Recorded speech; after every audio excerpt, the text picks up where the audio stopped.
खुद प्रधानमंत्री मोदी बेंगलुरु में इसरो के सेंटर में मौजूद रहेंगे। सुप्रीम कोर्ट ने दिल्ली में महिलाओं को मेट्रो में मुफ्त यात्रा की सुविधा देने की योजना पर गंभीर सवाल खड़े करते हुए केजरीवाल सरकार को फटकार लगाई है। सुप्रीम कोर्ट ने सख्त लहजे में कहा कि दिल्ली सरकार को जनता के पैसे से इस तरह की मुफ्त रेवड़ियां देने से गुरेज करना चाहिए। खबर है कि मध्य प्रदेश कांग्रेस में मचे अंदरूनी घमासान पर कांग्रेस अध्यक्ष सोनिया गांधी ने नाराजगी जताई है और राज्य के प्रभारी दीपक बाबरिया से पूरे मामले पर रिपोर्ट मांगी है।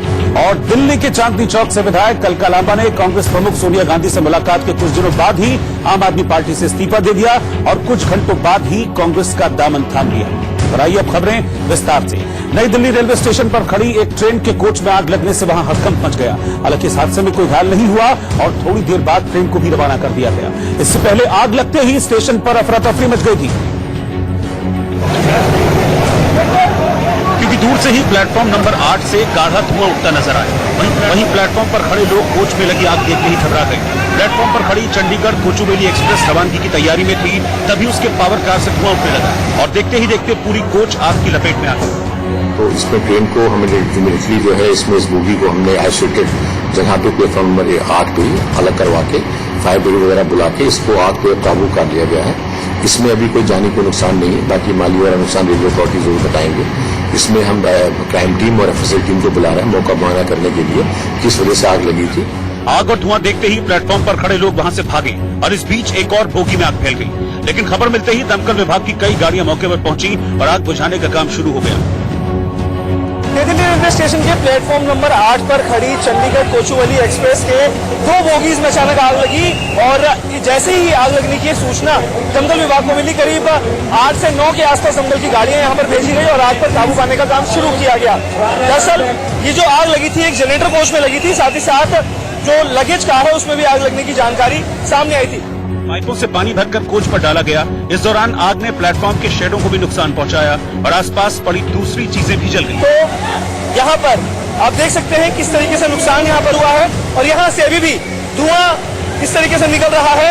कूलिंग ऑपरेशन यहाँ पर किया जा रहा है, क्योंकि कूलिंग ऑपरेशन करना इसलिए जरूरी है ताकि फिर एक बार आग भड़क न सके, क्योंकि हवा तेज चल रही है और ऐसे में आग फिर एक बार भड़क सकती है। लिहाजा ये कूलिंग ऑपरेशन करना बेहद जरूरी है। देखिए अंदर से जो सामान निकाला है वो यहाँ पर पड़ा हुआ है और वो सामान एक तरह से कहा जाए कि जलकर खाक हो गया है। आग लगने की खबर मिलते ही रेलवे के कर्मचारी वहां जुट गए, वहीं अधिकारियों ने भी मोर्चा संभाल लिया। हम लोगों ने इस इमीडिएटली स्टाफ साइट पे पहुंच गया था, उसने आग को कंट्रोल में ले आया है। हमारे जो डिपार्टमेंटल स्टाफ होता है स्टेशन एरिया में, उसने अपने रिसोर्सेज से पानी की जो पाइपलाइन होती है उससे पाइपलाइन से आग को बुझा लिया है। थोड़ा सा डैमेज प्लेटफॉर्म को भी हमारे हुआ है, वो बहुत माइनर है, जिसको भी आपने देखा होगा कंट्रोल कर लिया गया। आग में जलने के बाद पावर कार का नक्शा ही बदल गया, लेकिन गनीमत ये रही कि स्टेशन पर कोई बड़ा हादसा नहीं हुआ। कोच को ट्रेन से अलग कर दिया गया और नई पावर कार लगाने के लिए ट्रेन को निजामुद्दीन स्टेशन भेज दिया गया। ट्रेन में आग लगने की वजह के बारे में रेलवे ने कोई जानकारी नहीं दी है। नए ट्रैफिक नियमों के तहत बढ़े हुए जुर्माने के खिलाफ वाराणसी में समाजवादी पार्टी ने मोर्चा खोल दिया। बीएचयू के सिंह द्वार पर समाजवादी पार्टी के कार्यकर्ताओं ने प्रदर्शन करते हुए इस मुद्दे पर बड़े आंदोलन की चेतावनी तक दी और जुर्माने के तौर पर ली जा रही रकम को पुलिस वालों की लूट करार दिया।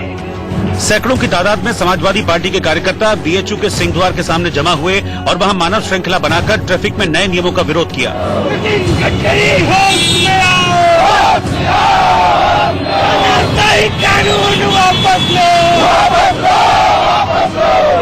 हाथों में बैनर पोस्टर लेकर जुटे कार्यकर्ताओं ने दलील दी कि नए नियमों की ओट में पुलिस जनता पर मनमानी कर रही है।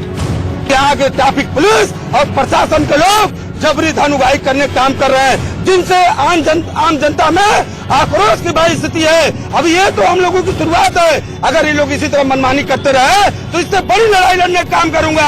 अभी तो यह प्रदर्शन कर रहे कार्यकर्ताओं ने दावा किया कि पुलिस जानबूझकर नो एंट्री का रास्ता बंद नहीं करती और वहां से गुजरने वाली गाड़ियों का चालान काटने की ताक में रहती है। 1 सितंबर से ट्रैफिक के नए नियम लागू किए गए हैं, जिसके तहत 10 गुना जुर्माना बढ़ा दिया गया है। समाजवादी पार्टी के कार्यकर्ताओं ने इस फैसले को तानाशाही करार दिया। इससे पहले कांग्रेस भी नए नियमों का विरोध कर चुकी है। इसके खिलाफ लखनऊ में कांग्रेस की ओर से जो पोस्टर लगाए गए उन पर सरकार को पॉकेटमार सरकार कहा गया।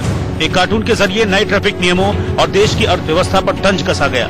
वहीं समाजवादी पार्टी के रुख से भी साफ है कि वो चालान को जनता की परेशानी से जोड़कर उसे सियासी मुद्दा बनाना चाहती है। देश भर की निगाहें मिशन चंद्रयान की कामयाबी पर टिकी है और भारत के वैज्ञानिकों की सफलता को दुनिया भी गौर से देख रही है। कुछ घंटों बाद ही भारत चांद की सतह पर कदम रखेगा, लेकिन खुशी के ऐसे माहौल में पाकिस्तान के प्रधानमंत्री इमरान खान अपनी पैंतरेबाजी दिखाने से नहीं चूके। कश्मीर पर तनातनी के बीच Imran Khan line of control तक पहुंच गए। इमरान खान ने आर्मी चीफ जनरल बाजवा के साथ लाइन ऑफ कंट्रोल का दौरा किया। इस दौरान उन्होंने नियंत्रण रेखा के नजदीक पहुंचकर वहां गांव वालों से भी बात की। इमरान खान वहां कब गए और किस रास्ते पहुंचे, इस बात की जानकारी नहीं मिल पाई है, लेकिन यह बताया जा रहा है कि वो एलओसी पर मौजूद चकोठी सीमा तक आए थे। उनके साथ पाकिस्तान के विदेश मंत्री और रक्षा मंत्री भी मौजूद रहे। इमरान का यह दौरा कश्मीर से 370 हटाए जाने के बाद पाकिस्तान की बौखलाहट को दिखाता है, लेकिन पाकिस्तान के पीएम ने यह कदम उस वक्त उठाया है जब भारत में चंद्रयान को लेकर जोश का माहौल है। भारत अंतरिक्ष में अपनी कामयाबी का झंडा गाड़ने जा रहा है, वहीं दूसरी ओर पाकिस्तान अपनी हरकतों से बाज नहीं आ रहा। इससे पहले Pakistani army chief general Bajwa ने एक बार फिर जंग की धमकी दी। मैं आज के दिन कश्मीरी भाइयों और बहनों को यकीन दिलाता हूं कि पाकिस्तान कभी भी कश्मीरियों को तनहा और हालात के रहमो करम पर नहीं छोड़ेगा। पाकिस्तानियों और कश्मीरियों के दिल एक साथ रखते हैं। कश्मीर पाकिस्तान की शह रग है। पाकिस्तान एक पुरअमन मुल्क है। कश्मीरियों पर जुल्म हमारे सब्र की आजमाइश है। अपने कश्मीरी बहन भाइयों के लिए हर तरह की कुर्बानी देने को तैयार हैं। हम आखिरी गोली, आखिरी सिपाही और आखिरी सांस तक अपना फर्ज अदा करेंगे और इसके लिए हम हर हद तक जाने को तैयार हैं। 370 हटाए जाने के बाद कश्मीर के हालात पर झूठे ट्वीट करना जेएनयू की पूर्व छात्र नेता शैला रशीद को भारी पड़ गया। सुप्रीम कोर्ट के एक वकील की शिकायत पर दिल्ली पुलिस ने शैला रशीद के खिलाफ देशद्रोह का मामला दर्ज कर लिया है। शैला रशीद पर सेना के खिलाफ झूठ फैलाने का आरोप है। शैला ने 18 अगस्त को कई ट्वीट्स किए थे जिनमें सेना पर कश्मीरियों के साथ अत्याचार करने का आरोप लगाया गया था। अपने सिलसिलेवार ट्वीट में शैला रशीद ने दावा किया था कि सेना घाटी में अंधाधुंध तरीके से लोगों को उठा रही है और लोगों को प्रताड़ित कर रही है। शैला ने आरोप लगाया था कि बीजेपी के एजेंडे को पूरा करने के लिए मानवाधिकारों का उल्लंघन किया जा रहा है। हालांकि भारतीय सेना ने शैला रशीद के दावों को खारिज कर दिया था और उन्हें बेबुनियाद बताया था। जम्मू कश्मीर में पाकिस्तानी सेना ने सरकारी स्कूल को निशाना बनाया। पाकिस्तान ने जम्मू कश्मीर के सुंदरबनी इलाके में एक सरकारी स्कूल को निशाना बनाकर फायरिंग की, जिसके बाद सेना ने बच्चों को स्कूल से सुरक्षित निकाल लिया। जम्मू कश्मीर से उत्तर भारत के थोक बाजारों में सामान्य व्यापारिक गतिविधियां शुरू करते हुए घाटी से सेब के करीब 700 से ज्यादा ट्रक रवाना किए गए। दिल्ली में उपराष्ट्रपति वेंकैया नायडू ने पाकिस्तान को दो टूक शब्दों में चेताया कि भारत हमला नहीं करता, लेकिन संप्रभुता के सवाल पर शांत भी नहीं बैठता। पुणे में एक बस अचानक बीच सड़क पर धू-धू कर जल उठी, जिसे कड़ी मशक्कत के बाद बुझाया गया। नोएडा के सेक्टर 24 में एलिवेटेड रोड पर एक चलती कार में आग लग गई, जिसमें सवार युवक ने कूदकर अपनी जान बचाई।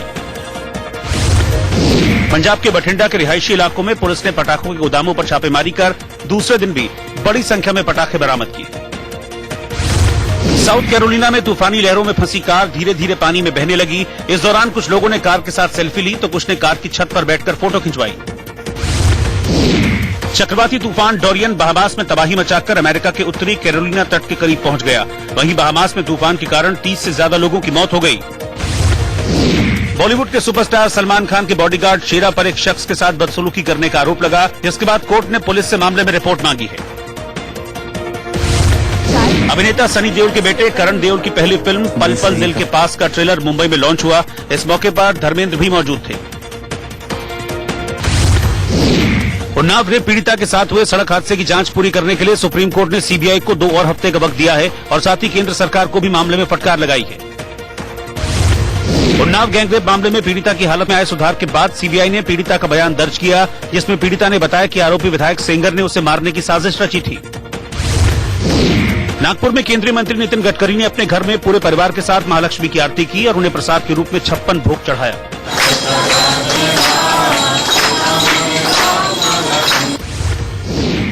महाराष्ट्र के नागपुर में भारी बारिश के बाद जगह जगह जलभराव की समस्या से लोगों को परेशान होना पड़ा। उत्तराखंड के ऋषिकेश में नीलकंठ जाते वक्त 100 फीट गहरी खाई में कार गिरने से एक शख्स की मौत हो गई, जबकि 7 लोग घायल हो गए। मध्य प्रदेश के इंदौर में 2 अलग अलग इलाकों में शराब पीने से 2 लोगों की मौत हो गई। अफगानिस्तान में अमेरिकी दूतावास के पास हुए फिदाइन कार बम धमाके में नाटो सैनिकों समेत 12 लोगों की मौत हो गई, जबकि 45 से ज्यादा लोग घायल हो गए। जिम्बाब्वे के पूर्व राष्ट्रपति रॉबर्ट मुगाबे का 95 साल की उम्र में निधन हो गया। रॉबर्ट पिछले कई दिनों से बीमार चल रहे थे। एक्टर रणबीर कपूर और एक्ट्रेस आलिया भट्ट कीनिया में छुट्टियां मनाते नजर आए। दोनों जल्द ही एक साथ एक फिल्म में भी नजर आएंगे। बॉलीवुड एक्ट्रेस नोरा फतेही का एक नया लुक सामने आया है, जिसमें वो रेड टैंक टॉप पहने बिल्कुल बार्बी डॉल जैसी नजर आई। कश्मीर में एक मासूम को सेना अस्पताल के डॉक्टरों की मुस्तैदी ने बचा लिया। 11 साल की इस बच्ची को सांप ने काट लिया था। स्थानीय अस्पताल ने जवाब दे दिया तो घरवाले उसे लेकर श्रीनगर के अस्पताल आए, लेकिन वहां भी इलाज मुमकिन नहीं हुआ। जिसके बाद मासूम यास्मीना को लेकर उसके पिता ने श्रीनगर में ही सेना के अस्पताल का रुख किया। घाटी के मौजूदा हालात की वजह से श्रीनगर के अस्पताल में जरूरी दवाएं मौजूद नहीं थी और उधर सांप के जहर का असर बढ़ता जा रहा था। ऐसे में यास्मीना को बचाने का एक ही तरीका था और ये तरीका कारगर साबित हुआ। सेना के अस्पताल में यास्मीना का तुरंत इलाज शुरू हुआ। बगीचे में घूमते हुए उसके पैर में सांप ने काट लिया था, लेकिन डॉक्टरों की मुस्तैदी से कुछ घंटों बाद यास्मीना होश में आ गई। पहले हॉस्पिटल में गए, वो नहीं थी दवाई, फिर दूसरे में, तीसरे में, चौथे, ये 5 में।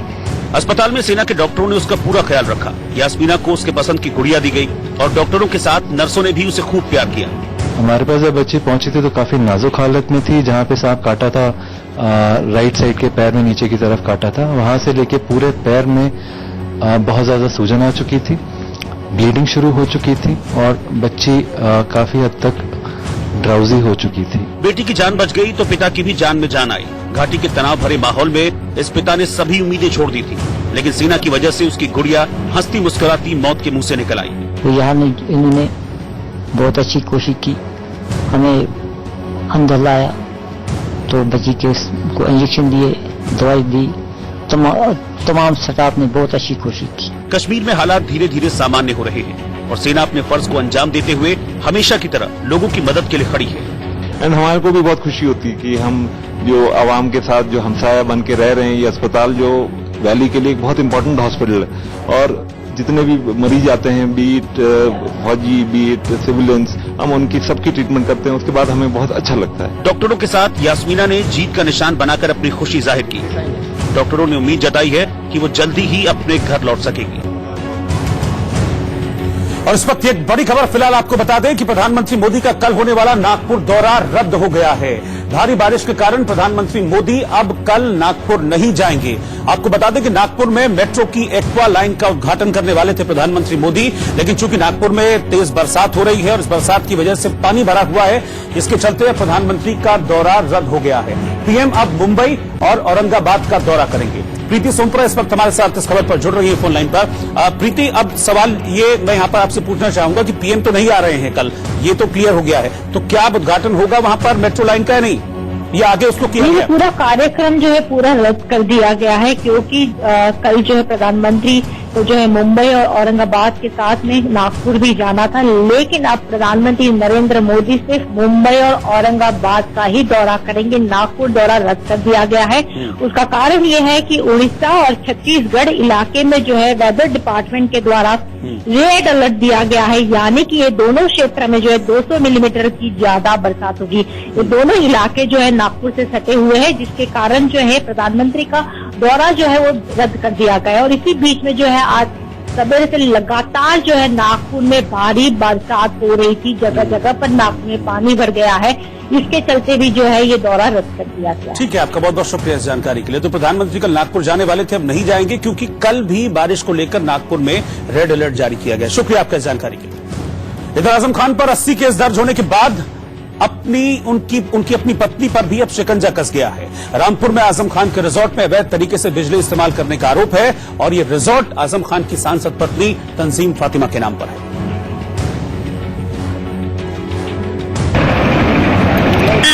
लिहाजा बिजली विभाग ने तंजीम फातिमा के खिलाफ एफआईआर दर्ज करा दी, यानी आजम खान और उनके बेटे अब्दुल्ला आजम के बाद अब उनकी पत्नी पर भी कानून का शिकंजा कसने वाला है।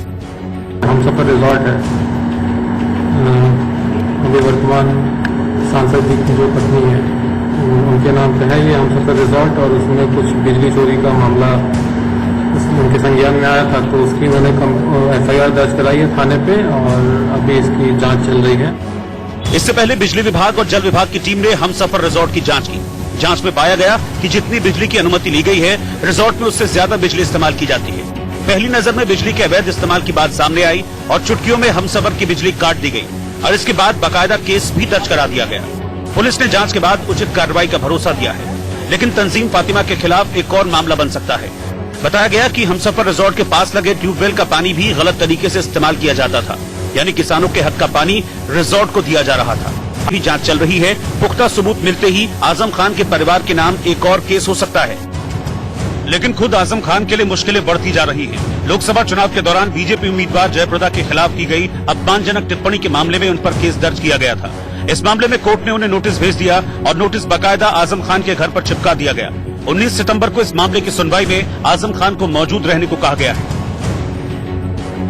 कन्हैया कुमार पर मुकदमा चलाने को दिल्ली सरकार से मंजूरी नहीं मिली। दिल्ली की केजरीवाल सरकार ने जेएनयू के पूर्व छात्र कन्हैया कुमार पर देश विरोधी नारेबाजी के मामले में मुकदमा चलाने की मंजूरी नहीं दी। मुंबई की बोरीवली में अभिनेत्री और कांग्रेस नेता उर्मिला मातोंडकर ने बीजेपी पर आरोप लगाते हुए कहा कि बाढ़ग्रस्त इलाकों के लिए महाराष्ट्र सरकार कुछ नहीं कर रही। 2500 अगर आप पेड़ तोड़ने की बात कर रहे हैं, किसी ने ये सोचा है कि 2500 पेड़ों को उगाने में, लगाने में, बड़े करने में कितने बरस निकल जाते हैं। मध्य प्रदेश के बुरहानपुर में पोटाश में मिलावट की आशंका के चलते एग्रो सर्विस सेंटर के 2 गोदाम पर कृषि उप संचालक ने छापेमार कार्रवाई की। मध्य प्रदेश के जबलपुर में लोगों ने 3 नाबालिग लड़कियों पर धर्म परिवर्तन और मानव तस्करी का आरोप लगाकर उन्हें पुलिस के हवाले कर दिया। छत्तीसगढ़ के जगदलपुर में भारी बारिश और बाढ़ की वजह से जगदलपुर आंध्र को जोड़ने वाले हाईवे पर 3 फीट तक पानी भर गया, जिसकी वजह से यातायात प्रभावित हुआ। छत्तीसगढ़ के जगदलपुर में भारी बारिश की वजह से धराशायी हुए रिजॉर्ट में फंसे युवक को एनडीआरएफ की टीम ने रेस्क्यू कर बाहर निकाला। छत्तीसगढ़ के रायपुर में मौसम विभाग ने ऑरेंज अलर्ट जारी करते हुए अगले 48 घंटे भारी बारिश की चेतावनी दी है। मध्य प्रदेश के रीवा की शेफ लता टंडन ने 68 घंटे 30 मिनट और 1 सेकंड तक लगातार खाना पकाकर कुकिंग का रिकॉर्ड बनाया है। मध्य प्रदेश के उज्जैन के तराना विधानसभा के कांग्रेस विधायक महेश परमार का तेज बहाव के बीच ट्रैक्टर निकालने का वीडियो तेजी से वायरल हो गया। यूपी के बहराइच में मोहम्मद अली नाम की व्यक्ति अयोध्या में बने हनुमानगढ़ी के तर्ज पर बजरंग बली का भव्य मंदिर बनवा रहे हैं। यूपी की योगी सरकार ने जिम में मनमाने ढंग से हेल्थ सप्लीमेंट बेचे जाने पर नकेल कसनी शुरू कर दी है। गाजियाबाद के डीएम ने इस बारे में जिम संचालकों को गाइडलाइन भी जारी कर दी।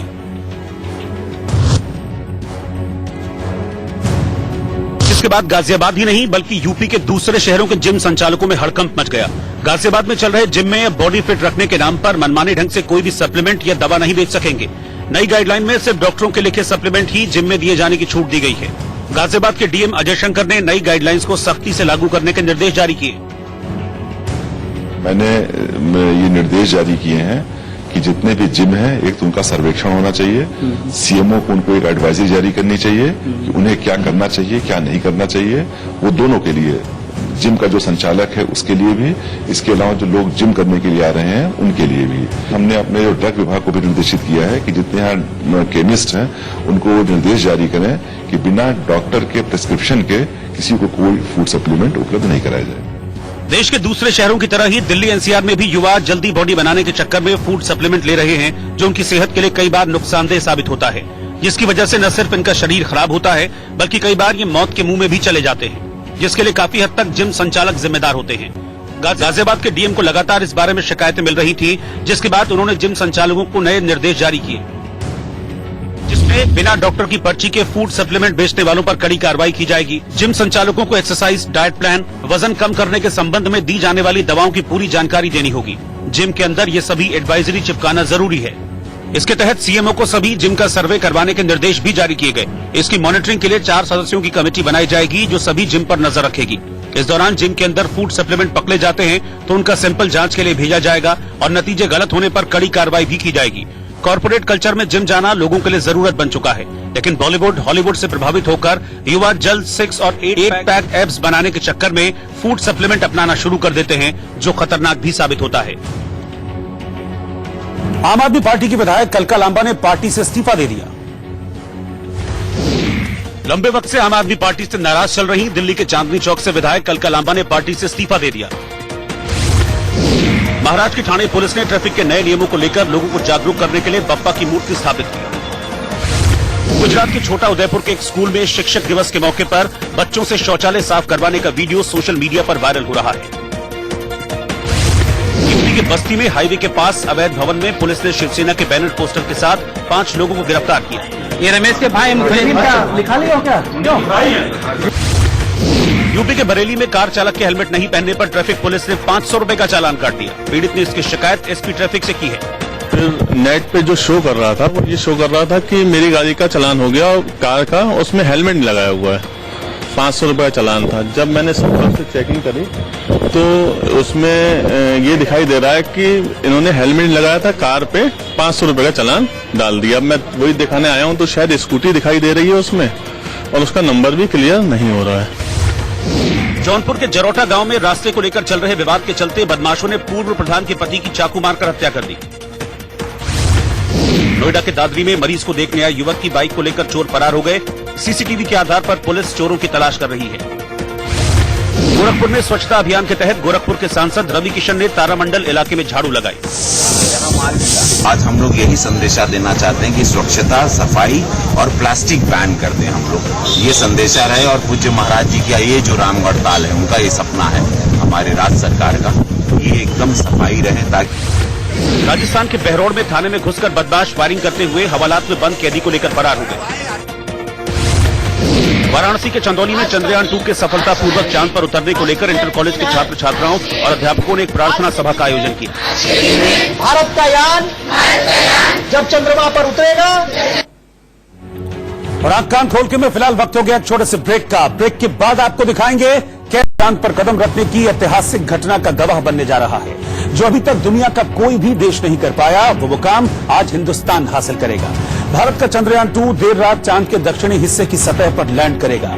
इसी के साथ चांद के इस हिस्से तक पहुंचने वाला भारत दुनिया का पहला देश बन जाएगा। इसरो के वैज्ञानिकों ने चंद्रयान 2 की लैंडिंग से पहले उससे जुड़ा एक वीडियो जारी किया है, जिससे एक अनुमान लगाया जा सकता है कि कैसे चंद्रयान 2 चंद्रमा की सतह पर उतरेगा।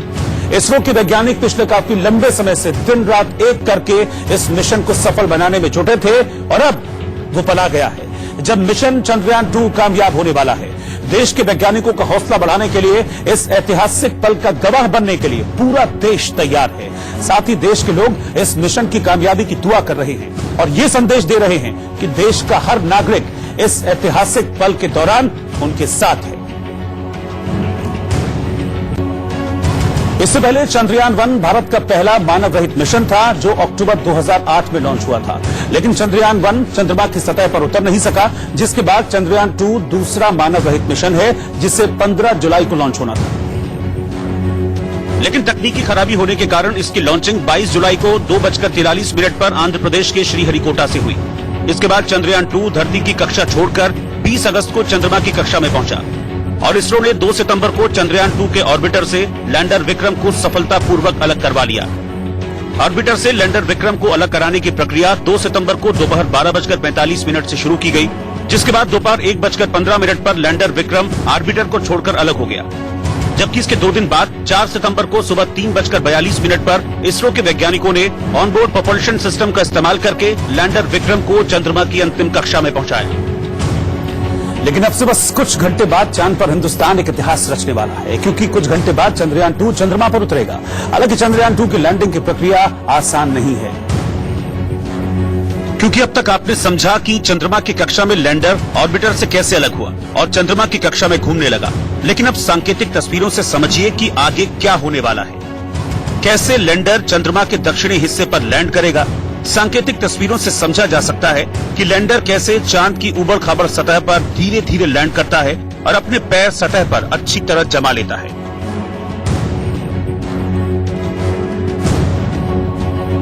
इसके बाद लैंडर का दरवाजा कुछ इस तरह धीरे धीरे खुलेगा, जिससे 6 पहियों की मदद से रोवर चांद की सतह पर बेहद सावधानी से उतरेगा और सोलर एनर्जी से चांद की सतह पर घूम घूम कर मिट्टी, पानी और चट्टानों के नमूने जमा करेगा और लैंडर विक्रम के जरिए इसरो के वैज्ञानिकों को भेजेगा।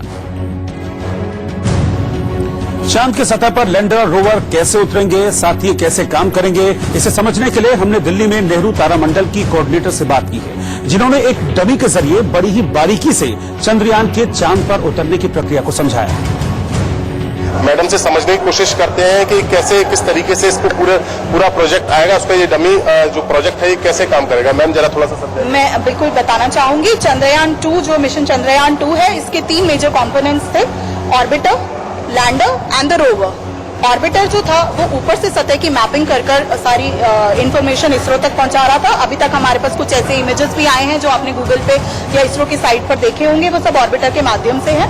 आज जो हमारा 1:30 से 2 बजे के बीच में लैंडर विक्रम वहां पर सतह पर लैंड करेगा। विक्रम साराभाई के नाम पर इस लैंडर का नाम विक्रम रखा गया है। इसमें से जो है रोवर, ये जो बग्गी के तौर पर है, ये उतरेगा। आज तक इस तरीके की बग्गी जो है वो किसी देश ने नहीं उतारी है।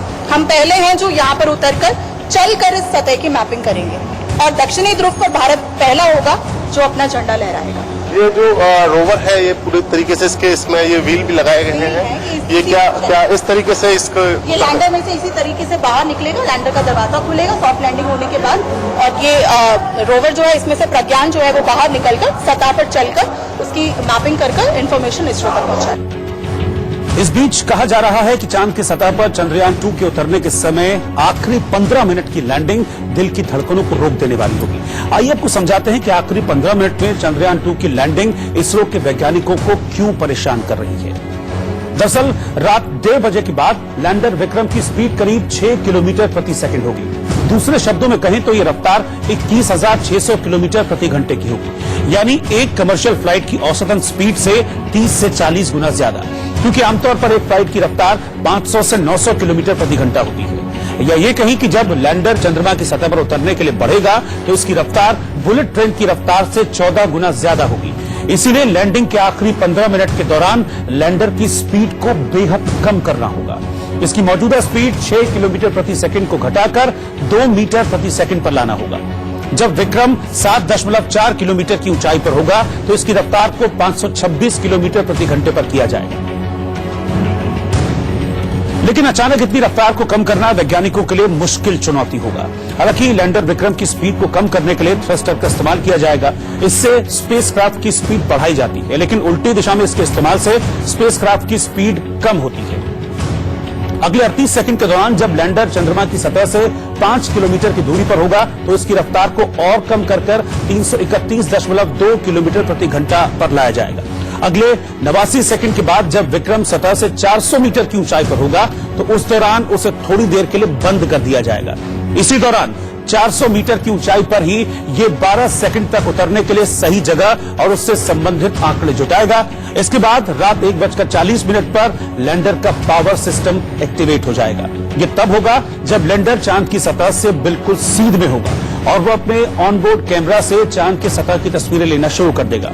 विक्रम अपनी खींची तस्वीरों को धरती से लेकर आई चांद की सतह की दूसरी तस्वीरों से मिलान करके ये पता करने की कोशिश करेगा कि लैंडिंग की सही जगह कौन सी है।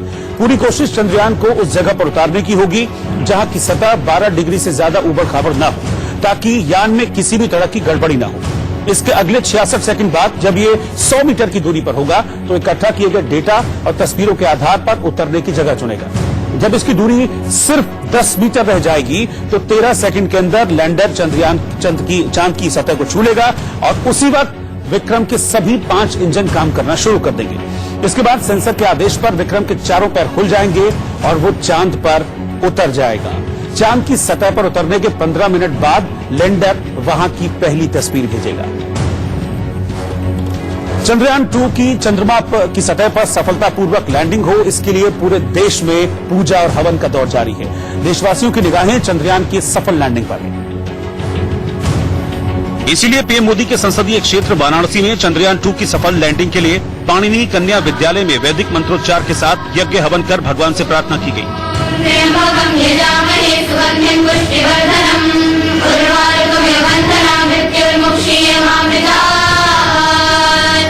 छात्राएं भगवान से प्रार्थना करने में जुटी दिखी कि देश के वैज्ञानिकों ने चंद्रयान 2 को कई साल की मेहनत से तैयार किया है, इसलिए इसकी सफल लैंडिंग हो जिससे देश का गौरव दुनिया में बढ़े।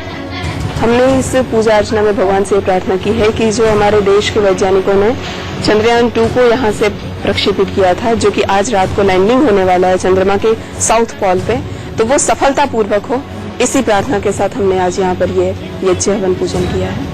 इसके अलावा यूपी के चंदौली में भी छात्र छात्राओं और अध्यापकों ने चंद्रयान 2 के सफलतापूर्वक चांद पर उतरने को लेकर स्कूल में एक प्रार्थना सभा का आयोजन किया और उसके सफलतापूर्वक लैंड होने की कामना की।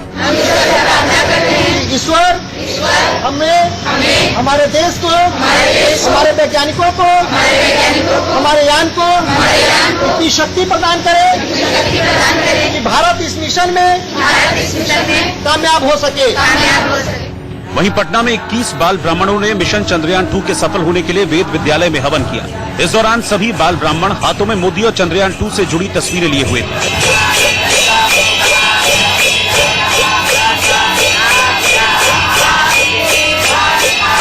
इन लोगों ने दावा किया कि जब तक चंद्रयान 2 लैंड नहीं कर जाता तब तक इनका हवन जारी रहेगा। ईश्वर के शरण में पूजा अर्चना वैदिक मंत्र उच्चारण के द्वारा 31 ब्राह्मण के नेतृत्व में यह पूजा किया जा रहा है।